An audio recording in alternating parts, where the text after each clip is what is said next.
నమస్కారం, DTV news కి స్వాగతం. హెడ్లైన్ చూద్దాం.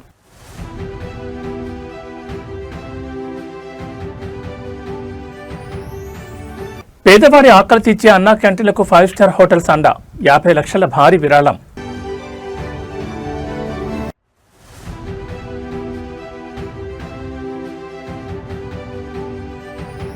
భారత్ కంటే అమెరికా విద్యా వ్యవస్థలోనే ఎక్కువ రాణించా ఓపెన్ గా పంచుకున్న మంత్రి నారా లోకేష్.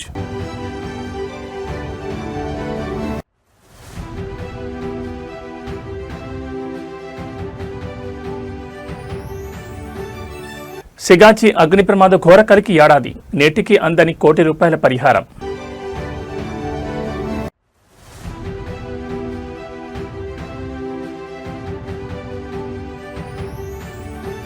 నేటి నుంచి రాష్ట్రపతి ద్రౌపది ముర్ము 2 రోజుల ఏపీ పర్యటన, విద్యారంగానికి మైలురాయి. ఆంధ్రప్రదేశ్లో నిరుపేదలు, కార్మికులు మరియు సామాన్యుల ఆకలి కేకలను తీరుస్తున్న అన్నా క్యాంటీన్ల నిర్వహణకు రాష్ట్ర కార్పొరేట్ రంగం నుంచి ఒక అద్భుతమైన సంఘీభావం వ్యక్తమైంది. కేవలం ₹5కే నాణ్యమైన, రుచికరమైన భోజనాన్ని అందిస్తున్న ఈ మహత్కారానికి లగ్జరీకి కేర్ ఆఫ్ అడ్రస్గా నిలిచే 5 స్టార్ హోటల్స్ మద్దతుగా నిలిచాయి. ఆంధ్రప్రదేశ్ స్టార్ హోటల్స్ అసోసియేషన్ సభ్యులు సచివాలయం సాక్షిగా ముఖ్యమంత్రి చంద్రబాబు నాయుడు కలిసి అన్నా క్యాంటీన్ల నిరంతర నిర్వహణ కోసం తమ అసోసియేషన్ తరపున ఏకంగా 50 లక్షల భారీ విరాళాన్ని చెక్కు రూపంలో అందజేశారు.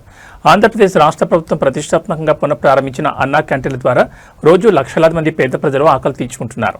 ఈ సామాజిక బాధ్యతతో తాము కూడా భాగస్వామ్యం కావాలని ఏపీ స్టార్ హోటల్స్ అసోసియేషన్ నిర్ణయించుకుంది. ఈ క్రమంలో అసోసియేషన్ ప్రతినిధి బృందం వెలగపూడి సచివాలయంలో ముఖ్యమంత్రి చంద్రబాబు నాయుడిని మర్యాదపూర్వకంగా కలిశారు. ఈ భేటీలో అన్నా క్యాంటీన్ల శాశ్వత నిర్వహణ మరియు నాణ్యత పెంపునకు దోహదపడేలా తమ అసోసియేషన్ తరపున సేకరించిన 50 లక్షల విరాళాన్ని ముఖ్యమంత్రికి అందజేశారు. 5 నక్షత్రాల హోటల్స్ నడిపే అసోసియేషన్ ₹5కే పేదవాడి ఆకలి తీర్చే ఈ గొప్ప విప్లవానికి తమ వంతు సాయం అందించడం పట్ల సీఎం చంద్రబాబు అమితానందం వ్యక్తం చేశారు. సమాజంలో ఉన్నత స్థాయిలో ఉన్న వర్గాలు ఇలాంటి సామాజిక సేవా కార్యక్రమాల్లో ముందుకు రావడం అభినందనీయమని, ఈ మహత్కార్యంలో భాగస్వాములైనందుకు అసోసియేషన్ సభ్యులను ముఖ్యమంత్రి ప్రత్యేకంగా సాలువాలతో సత్కరించి ధన్యవాదాలు తెలిపారు.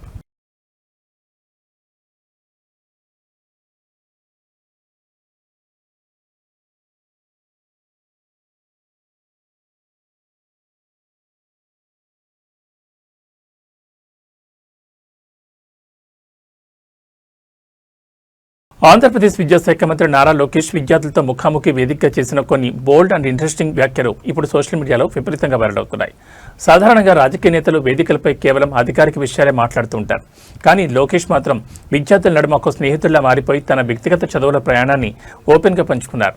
తాను మన దేశ విద్యా వ్యవస్థలో కంటే అమెరికా ఎడ్యుకేషన్ సిస్టంలోనే ఎక్కువ సక్సెస్ సాధించగలిగానంటూ ఆయన ఒక ఆసక్తికరమైన నిజాన్ని వెల్లడించారు. ఏపీలో విద్యా వ్యవస్థను సమూలంగా మార్చేందుకు ప్రణాళికలు రచిస్తున్న విద్యాశాఖ మంత్రి నారా లోకేష్ తాజాగా విద్యార్థులతో జరిగిన ఒక ప్రత్యేక ఇంటరాక్టివ్ సెషన్లో పాల్గొన్నారు. ఈ సందర్భంగా ఒక విద్యార్థి అడిగిన ప్రశ్నకు సమాధానంగా తాను ఇండియన్ ఎడ్యుకేషన్ సిస్టంలో కంటే అమెరికా విద్యా వ్యవస్థలోనే ఎక్కువగా రాణించానని, అక్కడున్న ప్రాక్టికల్ అప్రోచ్ తనకు బాగా సెట్ అయిందని క్లియర్గా చెప్పారు. విద్యా విధానంలో మార్పులు రావాలనే ఉద్దేశాన్ని ఆయన ఈ వ్యాఖ్యల ద్వారా పరోక్షంగా సూచించారు. ఇదే సమయంలో విద్యార్థులు ఆయన వ్యక్తిగత జీవితం మరియు హాబీల గురించి అడగా, పొలిటికల్ షెడ్యూల్స్ వల్ల నిత్యం బిజీగా ఉండే తనకు దొరికే కొద్దిపాటి ఖాళీ సమయంలో తన కుమారుడు దేవాంశుతో కలిసి సరదాగా క్రికెట్ ఆడమే తన హాబీ అని నవ్వుతూ చెప్పారు. ప్రస్తుతం తనకున్న ఏకైక అభిరుచి, రిలాక్సేషన్ అదేనని స్పష్టం చేశారు. మంత్రి అంత ఓపెన్గా విద్యార్థులతో తన పర్సనల్ విషయాలను, ఇంటర్నేషనల్ స్టడీ ఎక్స్పీరియన్స్ను షేర్ చేసుకోవడంతో అక్కడున్న స్టూడెంట్స్ అందరూ చప్పట్లతో హోరెత్తించారు. మీకు కూడా అలాంటి హాబీ ఏమైనా ఉందా? మీకు ఈ రాజకీయంలో ఉపయోగపడిందా సార్ మీ ఎడ్యుకేషన్ పర్పస్లో? ఎడ్యుకేషన్లో హాబీ అని ఏం పెట్టుకోలేదమ్మా నేను ఎప్పుడు. నాకేనంటే వాస్తవంగా ఇండియన్ ఎడ్యుకేషన్ సిస్టంలో నేను పెద్ద సక్సెస్ అవ్వాల. ఎందుకంటే మన ఎడ్యుకేషన్ సిస్టమ్ ఒక రకంగా టెస్ట్ చేస్తుంది మనని. చదువుకుంది ఎంత బాగా రాస్తాం అనేది టెస్టింగ్ చేస్తుంది. నేను సక్సెస్ అయ్యేది క్రిటికల్ అనలిటికల్ థింకింగ్. అంటే కాన్సెప్ట్స్ నేర్చుకున్నాం, ఆ కాన్సెప్ట్స్ని ఎలా అప్లై చేయాలి, జీవిత ప్రయాణంలో ఆ కాన్సెప్ట్స్ని ఎలా వాడాలి, ఆ సిస్టంలో నేను బాగా సక్సెస్ఫుల్ అయ్యా. సో అమెరికన్ ఎడ్యుకేషన్ సిస్టంలో నాకు మార్కులు కానీ అని బాగా వచ్చినాయి. దానివల్ల హాబీ అనేది ఇప్పుడు నాకు టైం దొరికితే మా వాడితో క్రికెట్ ఆడతా. సో ఎక్కువ కొంచెం అంటే ఇప్పుడు పొద్దునుంచి రాత్రి పరిగెడుతూ ఉంటాను. అందరికి రాత్రిలో మెసేజ్ పెడతా ఉంటా, 10:30, 11కి మెసేజ్ పెడతా ఉంటా. మేడం గారు కానీ సార్ గారు కానీ, సార్ ఇట్లా మెసేజ్ వచ్చింది చూడండి అని. అదే నా హాబీ, నా ప్యాషన్. సో టైం దొరికినప్పుడు మా వాడితో క్రికెట్ ఆడతాం. తెలంగాణ పారిశ్రామిక రంగాన్ని మానవత్వాన్ని తీవ్రంగా కుదిపేసిన సిగాచి పరిశ్రమ అగ్ని ప్రమాద దుర్ఘటన జరిగి నేటికి సరిగ్గా ఏడాది. కోటి కోసం కూలి కోసం వలస వచ్చిన 54 మంది అమాయక పేద కార్మికులు ఫ్యాక్టరీ నిర్లక్ష్యం వల్ల సజీవ దహనమైన ఆ బ్లాక్ డే జూన్ 30, 2025. నేడు ఆ మృతులకు నివాళులర్పిస్తూనే బాధితుల కుటుంబాలు కాంగ్రెస్ ప్రభుత్వంపై ముఖ్యమంత్రి రేవంత్ రెడ్డి తీరుపై తీవ్ర ఆగ్రహం వ్యక్తం చేస్తున్నాయి. ప్రమాదం జరిగిన నాడు మృతదేహాల సాక్షిగా ప్రతి కుటుంబానికి ₹1 పరిహారం ఇస్తామని ప్రకటించిన ముఖ్యమంత్రి నేడు మాట తప్పి బాధితులను నట్టేట ఉంచారనే ఆరోపణలు వెలువెత్తున్నాయి. విమర్శల నేపథ్యంలో ప్రమాదం జరిగిన మరుసటి రోజు ఘటనా స్థలానికి వచ్చిన సీఎం రేవంత్ రెడ్డి బాధిత కుటుంబాలకు ₹1 పరిహారం ఇస్తామని ఘనంగా ప్రకటించారు. కానీ ఏడాది గడుస్తున్న ప్రభుత్వం తరపున ఇచ్చింది కేవలం ₹1,00,000 బాధితులు కన్నీరు మున్నీరవుతున్నారు. కంపెనీ ఇచ్చిన డబ్బులను ప్రభుత్వం తన ఖాతాలో వేసుకోవడమే కాకుండా కార్మికుల కష్టార్జితమైన పీఎఫ్, ఈఎస్ఐ, లైఫ్ ఇన్సూరెన్స్ వంటి చట్టబద్ధమైన హక్కుల డబ్బులను కూడా ఈ ₹1 పరిహారంలో కలిపి చూపించడం ప్రభుత్వ దిగజారుతనానికి పరాకాష్ఠని ప్రతిపక్షాలు మండిపడుతున్నాయి. అంతటితో ఆగక ఆసుపత్రిలో చికిత్స పొందుతూ చనిపోయిన కార్మికుల వైద్య ఖర్చులను కూడా ఈ అరకొర పరిహారంలోనే కోత విధించారనే ఆరోపణలు వినిపిస్తున్నాయి. క్షతగాత్రులకు సరైన వైద్యం అందడం లేదు, ఇస్తానన్న ఉద్యోగాలు రాలేదు. ఇది కేవలం ప్రమాదం కాదు, ఫ్యాక్టరీలో భద్రతా ప్రమాణాలను గాలి కుదిరేసి చేసిన సామూహిక హత్యని విచారణలో తేలింది. 818 హెచ్పీ సామర్థ్యానికి మాత్రమే అనుమతి తీసుకుని అక్రమంగా 1777 హెచ్పీకి యంత్రాలను పెంచేసిన కార్మిక శాఖ పట్టించుకోలేదు. సేఫ్టీ గార్డ్స్ లేవు, ఫైర్ ఎన్ఓసీ లేదు, డస్ట్ కంట్రోల్ సిస్టమ్ పనిచేయలేదు. ఇంత నిర్లక్ష్యం బయటపడిన బాధితుల పక్షాన హైకోర్టులో కేసు వేసి న్యాయస్థానం మొట్టికాయలు వేస్తే తప్ప పోలీసులు కదలలేదు.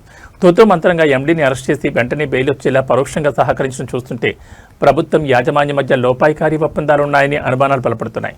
సిగాచి డైరెక్టర్ల ఆస్తులను రెవెన్యూ రికవరీ యాక్ట్ కింద అటాచ్ చేసి అయినా సరే పీఎఫ్, ఈఎస్ఐ కాకుండా బేషరతుగా ₹1 పరిహారం తక్షణమే విడుదల చేయాలని డిమాండ్లు వ్యక్తమవుతున్నాయి. ప్రభుత్వం వైపు నుంచి, పరిశ్రమ వైపు నుంచి చనిపోయిన కుటుంబాలకు ₹1 నష్టపరిహారం ఇవ్వాలి అని చెప్పి నేను ఆదేశాలు ఇవ్వడం జరిగింది.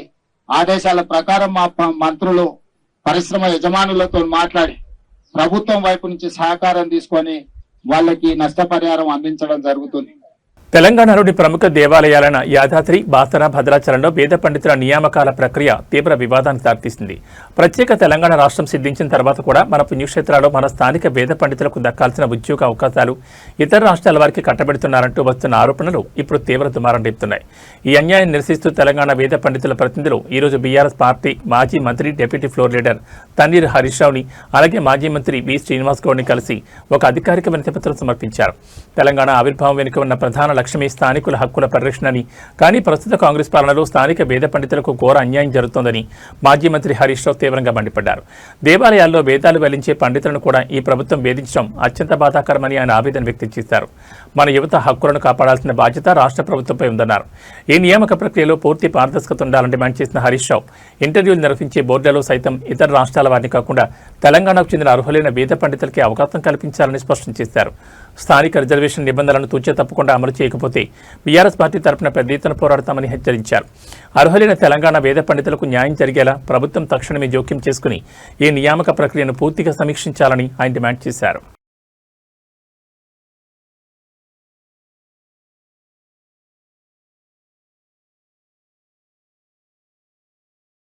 ఆంధ్రప్రదేశ్లో ఇవాల్టి నుంచి అత్యంత ప్రతిష్టాత్మకమైన అధికారిక పర్యటన ప్రారంభం కాబోతోంది. భారత గౌరవ రాష్ట్రపతి ద్రౌపది ముర్ము 2 రోజుల పర్యటన నిమిత్తం నేడు ఏపీకి విచ్చేస్తున్నారు. రాష్ట్రంలో నూతనంగా రూపుదిద్దుకున్న 2 ప్రధాన విద్యాసంస్థల మైలురాయలాంటి ప్రస్థానంలో ఆమె భాగస్వామ్యం కానున్నారు. నేడు విశాఖపట్నంలో జరగనున్న కేంద్ర గిరిజన విశ్వవిద్యాలయం తొలి స్నాతకోత్సవానికి, అలాగే రేపు అనంతపురం జిల్లాలోని కేంద్రీయ విశ్వవిద్యాలయం ప్రథమ ఘటికోత్సవానికి ఆమె ముఖ్య అతిథిగా హాజరై విద్యార్థులకు పట్టాలు, బంగారు పథకాలు ప్రదానం చేయనున్నారు. రాష్ట్రపతి ద్రౌపది ముర్ము మంగళవారం మధ్యాహ్నం 12:30 ఢిల్లీ నుంచి భారత వాయుసేన ప్రత్యేక విమానంలో విశాఖపట్నం ఐఎన్ఎస్ డేగా ఎయిర్ బేస్కు చేరుకుంటారు.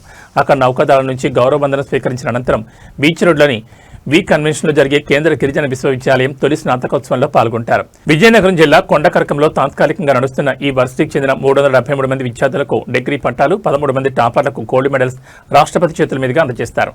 ఈ కార్యక్రమంలో గవర్నర్ అబ్దుల్ నజీర్, కేంద్ర మంత్రి ధర్మేంద్ర ప్రధాన్, రాష్ట్ర విద్యాశాఖ మంత్రి నారా లోకేష్ పాల్గొనున్నారు. అనంతరం సాయంత్రం ఆమె బెంగళూరుకు బయలుదేరి వెళ్లి అక్కడ బస చేస్తారు. తిరిగి 2వ రోజు అంటే జూలై 1 బుధవారం ఉదయం ప్రత్యేక హెలికాప్టర్ ద్వారా అనంతపురం జిల్లా బుక్కరాయ సముద్ర మండలం జంతలూరులో కేంద్రీయ విశ్వవిద్యాలయం శాశ్వత ప్రాంగణానికి చేరుకుంటారు. అక్కడ జరగనున్న మొదటి స్నాతకోత్సవ వేడుకల్లో భాగంగా 2020-26 విద్యా సంవత్సరాల 1268 మంది విద్యార్థులకు పట్టాలు అందజేసి స్నాతకోత్సవ ప్రసంగం చేయనున్నారు.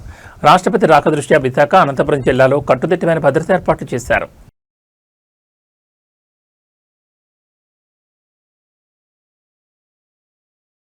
ఆంధ్రప్రదేశ్లో రైతులు ఎంతో వైభవంగా జరుపుకునే తొలి వ్యవసాయ పండుగ ఏరువాక పౌర్ణమి వేడుకలో ఈసారి అసలు ఊహించని సరికొత్త హంగామా కనిపించింది. సాధారణంగా ఎడ్లను అందంగా అలంకరించి భూతాలని పూజించే ఈ సంప్రదాయ పండుగకు కర్నూలు జిల్లా యువకులు అద్భుతమైన సినిమాటిక్ టచ్ ఇచ్చారు. టాలీవుడ్, కోలీవుడ్లలో మోస్ట్ యాంటిసిపేటెడ్ చిత్రాలైన ఎన్టీఆర్, డ్రాగన్, సూర్య, కరుపు థీమ్స్తో పాటు చావా, కాంచన వంటి విభిన్న చిత్రాల గెటప్స్తో యువకులు చేసిన హల్చల్ ఇప్పుడు సోషల్ మీడియాలో విపరీతంగా ట్రెండ్ అవుతోంది. ఏపీలో వ్యవసాయ పనుల ఆరంభానికి సూచికగా జరుపుకునే ఏరువాక పౌర్ణమి వేడుకలను ఎమ్మిగుందూరు మండలం కుడికల్ గ్రామ యువత అత్యంత క్రేజీగా ప్లాన్ చేసింది. గ్రామంలోని ఎడ్లను సంప్రదాయబద్ధంగా సిద్ధం చేయడంతో పాటు యువకులు తామంతా రకరకాల సినిమా పాత్రల గెటప్స్లో మారిపోయి పండుగలో సందడి చేశారు. గ్లోబల్ స్టార్ ఎన్టీఆర్ నటిస్తున్న డ్రాగన్, కోలీవుడ్ స్టార్ సూర్య, కరుపు చిత్రాల పవర్ఫుల్ థీమ్స్ను ఇక్కడ రీక్రియేట్ చేశారు. వీటితో పాటు historical movie Chhaava, horror entertainer Kanchana గెటప్స్లో యువకులు వేసిన వేషధారణలు గ్రామస్తులను ఎంతగానో ఆకట్టుకున్నాయి. కేవలం సినిమాలే కాకుండా ఒకవైపు స్థానిక రైతుల శ్రమను ప్రతిబింబించే గెటప్స్, మరోవైపు దుబాయ్ షేక్ల విలాసవంతమైన గెటప్స్ ధరించి ఎడ్ల బండ్లతో ఊరేగింపు నిర్వహించడంతో గుడికల్ వీధులని పండగ జోష్తో పాటు సినిమా షూటింగ్ స్పాట్లా మారిపోయాయి. యువకుల క్రియేటివిటీకి, సంప్రదాయాన్ని సరికొత్తగా చాటి చెప్పిన తీరుకు స్థానికుల నుంచి భారీ రెస్పాన్స్ దక్కింది.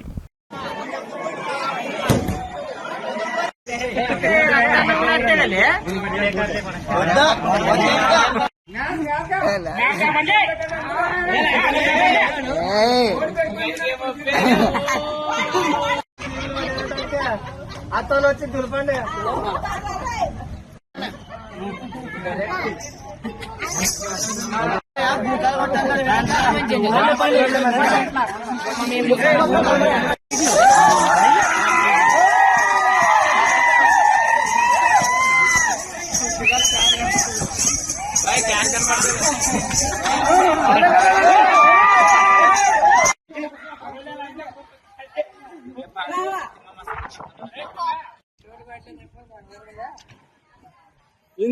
ఫ్రెండ్స్, మాది కర్నూలు జిల్లా ఎమ్మిగనూరు మండలం గుడికల్ గ్రామం. ఏరువాక పున్నానికి మేము గెటప్ చేస్తాం ప్రతి సంవత్సరము. ఈ సంవత్సరము రాఘవది కాంచన మీద వేస్తున్నాం గెటప్. రాఘవ్కి టైప్ చేయాలని కోరుతున్నాం.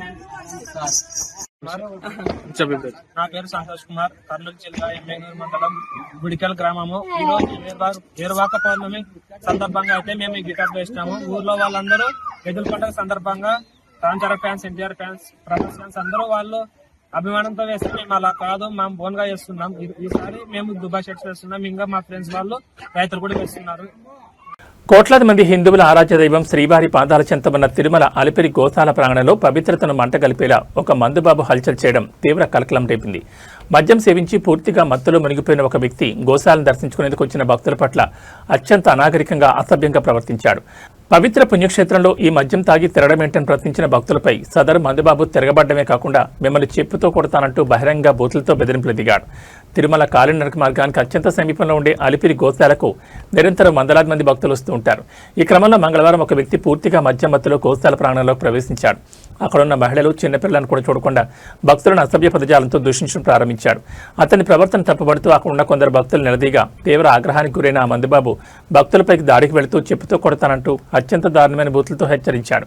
ఈ దారుణాన్ని కొందరు భక్తులు తమ మొబైల్ ఫోన్లలో రికార్డ్ చేయడానికి ప్రయత్నించగా వారి చేతుల నుంచి ఫోన్లను బలవంతంగా లాక్కుని విసిరేసేందుకు యత్నించాడు. ఈ హైడ్రామా అంతా జరుగుతున్నా అక్కడ భద్రతను పర్యవేక్షించాల్సిన తిరుమల సెక్యూరిటీ సిబ్బంది కానీ, స్థానిక పోలీసులు కానీ సకాలంలో స్పందించలేదని భక్తులు తీవ్ర ఆగ్రహం వ్యక్తం చేస్తున్నారు. ఇంత పవిత్రమైన క్షేత్రంలోకి ఒక వ్యక్తి మద్యం తాగి లోపలికి ఎలా రాగలిగాడు? టీటీడీ చెక్పోస్టులు, భద్రతా వలయాలు ఏం చేస్తున్నాయని భక్తులు నేరుగా విజిలెన్స్ యంత్రాంగాన్ని ప్రశ్నిస్తున్నారు. భక్తుల ఫిర్యాదు మరియు ఆందోళన నేపథ్యంలో పోలీసులు రంగంలో దిగినట్లు సమాచారం.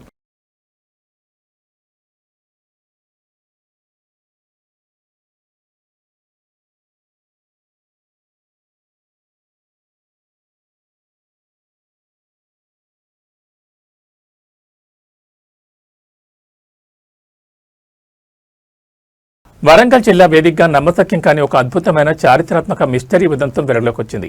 ఆ పొలంలో నిజంగానే బంగారం పండింది. అవును, మీరు వింటుంది నిజమే. పొలంలో సాధారణ వ్యవసాయ పనులు చేసుకుంటున్న కూలీలకు ఊహించని విధంగా భారీ ఎత్తున లంకె బిందెల రూపంలో నిధి దొరికింది. కోపాకులపాడు గ్రామంలోని ఒక 6 ఎకరాల పొలంలో కలుపు తీస్తుండగా సుమారు 50 తులాల పురాతన బంగారం బయటపడింది. అయితే ఈ నిధి దొరికిన విషయం బయటకు రాకుండా పొలం ప్రస్తుత యజమాని, కూలీలు సీక్రెట్గా పంచుకున్నారని, కానీ ఒక పాత యజమాని ఎంట్రీతో ఈ గుప్త నిధి వ్యవహారం కాస్త పోలీస్ స్టేషన్ మెట్లెక్కింది. వరంగల్ జిల్లా కోకులపాడు పరిధిలోని 6 ఎకరాల వ్యవసాయ భూమిలో ఈ నెల 24వ తేదీన కూలీలు కల్పిస్తే పనుల్లో నిమగ్నమయ్యారు. ఆ సమయంలో భూమి లోపల నిగూఢంగా ఉన్న దాదాపు 50 తులాల పురాతన బంగారం బయటపడింది. నిధి దొరికిన వెంటనే ఆ విషయాన్ని గోప్యంగా ఉంచిన ప్రస్తుత భూ యజమాని మరియు సదరు కూలీలు ప్రభుత్వానికి కానీ రెవెన్యూ అధికారులకు కానీ సమాచారం ఇవ్వకుండా ఆ బంగారాన్ని తమలో తాము పంచుకున్నట్లు ఆరోపణలు వచ్చాయి. అయితే ఈ వ్యవహారం మొత్తం 5 ఏళ్ల క్రితం ఇదే భూమిని వేరొకరికి అమ్మేసిన పాత యజమానికి తెలిసింది. ఆ నిధి దొరికిన భూమి ఒకప్పుడు తనదే కాబట్టి ఆ బంగారంలో తనకు కూడా ఖచ్చితంగా వాటా ఇవ్వాలంటూ ఆయన డిమాండ్ చేశారు. ప్రస్తుత యజమాని కూలీలు అందుకు నిరాకరించి వాటా ఇవ్వకుండా మొత్తం గుట్టకాయ శ్వాస చేయడంతో సదరు పాత యజమాని నేరుగా పోలీసులను ఆశ్రయించి రాతపూర్వకంగా ఫిర్యాదు చేశారు. గతంలో ఆ పొలం ఉన్న పరిసర ప్రాంతాల్లో పురాతన ఆలయాలు ఉండేవని, అందుకే అక్కడ లంకె బిందెలు దొరికే అవకాశం ఉందని స్థానికులు బలంగా చెబుతున్నారు. పాత బోనర్ ఫిర్యాదుతో పోలీసులు రంగంలో దిగి దర్యాప్తును ప్రారంభించారు. మా చిన్నపేట గ్రామం. మేము గత 5 సంవత్సరాల కింద నా కుటుంబ అవసరంతో భూమి 6 ఎకరాల భూమి అమ్మిన రాజా ప్రతాపరెడ్డికి. అతను కొన్నాక కౌలుకి ఇచ్చిండు, లంబోళ్ళకి కౌలుకి ఇచ్చిండు. ఆ లంబరాయన పేరు బూక్యా బాలు. ఆయన ఈ సంవత్సరం వ్యవసాయం చేస్తుంటే అందులో కొంత బంగారం దొరికింది. సుమారు 1/2 కిలో ఉంటున్నారు. దాన్ని ప్రతాపరెడ్డి వాళ్ళంతా కుమ్ముక్కై ఇది బయట రాకుండా మాకు వాటా ఇవ్వకుండా వాళ్ళే తినడం కోసం ప్రయత్నం చేస్తున్నారు. దీనిపై నిన్న సాయంత్రం పోలీసులో పిటిషన్ ఇవ్వడం జరిగింది. దీనిపై విచారణ చేసి ఆర్కియాలజీ వాళ్ళు మాకు రావాల్సిన వస్తువులను మాకు ఇప్పించాలని కోరుతున్నాం. తెలంగాణ రాష్ట్రంలో విస్తారంగా కురుస్తున్న భారీ వర్షాల ప్రభావం ప్రభుత్వ అధికారిక పర్యటనలపై పడింది. రేపు ఖమ్మం జిల్లా మధిర నియోజకవర్గంలో అత్యంత ప్రతిష్టాత్మకంగా నిర్వహించాల్సిన రైతు ఆశీర్వాద సభను వాతావరణ పరిస్థితులు అనుకూలించని కారణంగా తాత్కాలికంగా వాయిదా వేస్తున్నట్లు ప్రభుత్వం ప్రకటించింది. అయితే సభ వాయిదా పడినా రైతన్నలకు అందించే పెట్టుబడి సాయం రైతు భరోసా పంపిణీలో మాత్రం ఒక్కరోజు కూడా జాప్యం జరగకూడదని ముఖ్యమంత్రి రేవంత్ రెడ్డి మరియు కేబినెట్ మంత్రులందరూ కలిసి ఊహించని కీలక నిర్ణయం తీసుకున్నారు. రేపు సాయంత్రం 4 గంటలకు హైదరాబాద్లోని శిల్పకళా వేదిక ఈ రైతు భరోసా పంపిణీ సదస్సును లాంఛనంగా ప్రారంభించబోతున్నారు.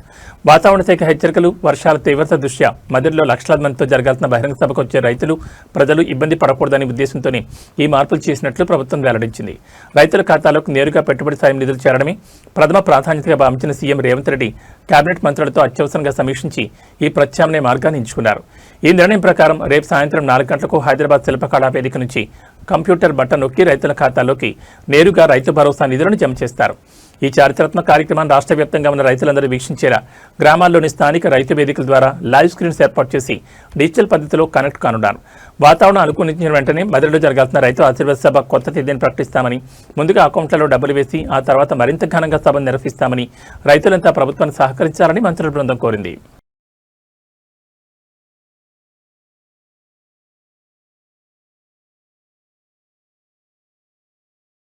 టాలీవుడ్ యువ నటుడు అప్కమింగ్ మూవీ రాజు వెడ్స్ రాంబాయ్ చిత్ర కథానాయకుడు అఖిల్ రాజ్ చుట్టూ ఇప్పుడు తీవ్రమైన వివాదం ముసురుకుంది.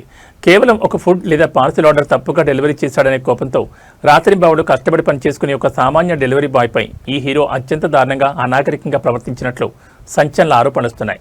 సదరు డెలివరీ బాయ్ ముఖంపై ఉమ్మి వేసి అసభ్య పదజాలంతో దూషిస్తూ భౌతిక దాడికి పాల్పడినట్లు బాధితుడు తీవ్రంగా ఆవేదన వ్యక్తం చేశాడు. ఈ ఘటనకు సంబంధించిన దృశ్యాలు ప్రస్తుతం సోషల్ మీడియాలో ప్లాట్ఫామ్స్లో దావానలా వ్యాపించాయి. హైదరాబాద్లోని సదరు నటుడి నివాసంలో ఈ దారుణ ఘటన చోటు చేసుకున్నట్టు తెలుస్తోంది. డెలివరీ బాయ్ పొరపాటున ఆర్డర్ను తప్పుగా తీసుకురావడంతో నటుడు అఖిల్ రాజ్ తీవ్ర ఆగ్రహానికి గురయ్యాడు. సాటి మనిషి అనే విచక్షణ కూడా మరిచి సదరు కార్మికుడిని ఘోరంగా దూషించడం మొదలుపెట్టాడు. అంతటితో ఆకుండా బాధితుడిని శారీరకంగా హింసిస్తూ అతని ముఖంపై ఉమ్మి వేసి తీవ్రంగా అవమానించినట్లు సోషల్ మీడియాలో కథనాలు వస్తున్నాయి. ఈ ఘటనకు సంబంధించిన వీడియో బయటకు రావడంతో సినిమాల్లో హీరో వేషాలు వేసే వీరు నిజ జీవితంలో ఇంత క్రూరంగా ప్రవర్తిస్తారా అంటూ నెటిజన్లు అఖిల్ రాజ్పై దుమ్మెత్తిపోతున్నారు. ఒక సామాన్య డెలివరీ పార్ట్నర్పై అహంకారంతో దాడి చేసినందుకు గాను రాజు వెడ్స్ రాంబాయ్ హీరోపై పోలీసులు వెంటనే సుమోటోగా స్పందించి కేసు నమోదు చేసి కఠినంగా శిక్షించాలని గిగ్ వర్కర్స్ సంఘాలు మరియు సామాన్య ప్రజలు డిమాండ్ చేస్తున్నారు. ఈ వ్యవహారంపై సదరు హీరో గానీ చిత్ర యూనిట్ గానీ ఇప్పటివరకు ఎలాంటి అధికారిక వివరణ ఇవ్వలేదు.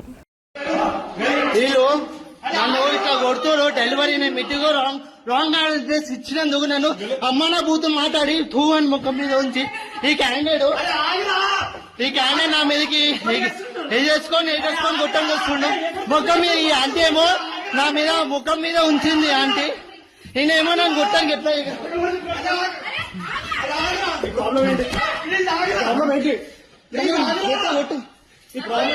రాంగ్ ఆర్డర్ ఇచ్చినందుకు నేను సారీ చెప్పినా. నువ్వు నన్ను గొట్టానికి ఎట్లా వస్తున్నావు? నువ్వు నన్ను గొట్టానికి ఎట్లా వస్తావు? నేను సారీ అన్నా నా తప్పైంది, నా సారీ అంటే టూ ఆంటీ నా ముఖం మీద ఉంచింది డెలివరీ బోర్డు మీద ఆంటీ ముఖం మీద నేనేమో గొట్టానికి వస్తున్నావు. పసిడి కొనుగోలుదారులకు అత్యంత తీపి కబరు. హైదరాబాద్ బులియన్ మార్కెట్లో బంగారం ధరలు ఊహించని విధంగా భారీగా కుప్పకూలాయి. అంతర్జాతీయ మార్కెట్ ఒడిదుడుకుల నేపథ్యంలో వరుసగా రెండో రోజు కూడా నగరంలో పసిడి ధరలు భారీ పతనాన్ని నమోదు చేశాయి. ఒకానొక దశలో ఆకాశమే హద్దుగా రికార్డు స్థాయికి చేరిన పసిడి ధరలు కేవలం గత 5 నెలల కాలంలోనే ఏకంగా 50,000కు పైగా పడిపోవడం బులియన్ మార్కెట్ చరిత్రలోని ఒక పెద్ద సంచలనంగా మారింది. హైదరాబాద్ బులియన్ మార్కెట్ తాజా గణాంకాల ప్రకారం అత్యంత స్వచ్ఛమైన 24 క్యారెట్ల 10 గ్రాముల బంగారం ధరపై ఒకేసారి 1800 తగ్గి ప్రస్తుతం 1,40,130 మార్కు చేరింది. అదేవిధంగా ఆభరణాల తయారీకి ఉపయోగించి 22 క్యారెట్ల 10 గ్రాముల పసిడి ధర కూడా 1,650 మేర భారీగా క్షీణించి 1,28,450 వద్ద ట్రేడ్ అవుతోంది. మరోవైపు కేజీ వెండి రేటు 2,44,900 వద్ద స్థిరంగా కొనసాగుతోంది. అయితే స్థానిక పన్నులు, విక్రయించే నగరాలు మరియు జ్యువెలరీ షోరూంల మేకింగ్ ఛార్జీలను బట్టి ఈ ధరల్లో స్వల్ప మార్పులుండే అవకాశం ఉంది.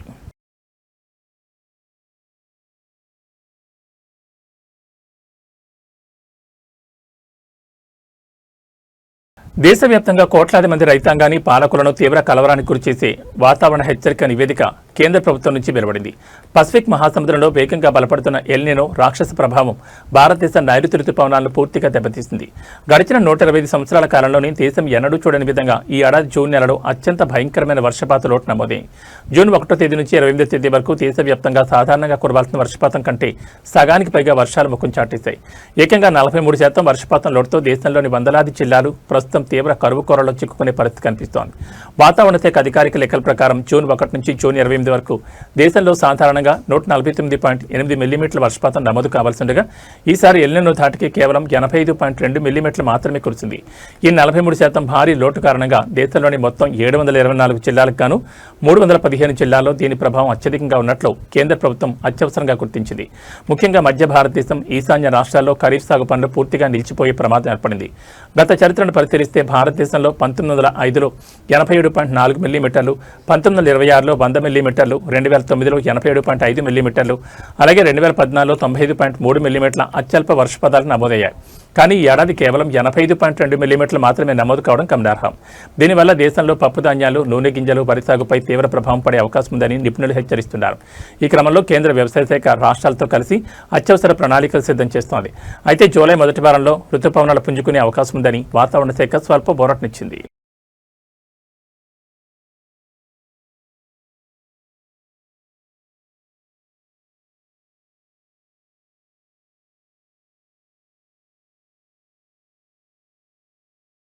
ఏబీ బులెటిన్ విశేషాలు. నమస్కారం.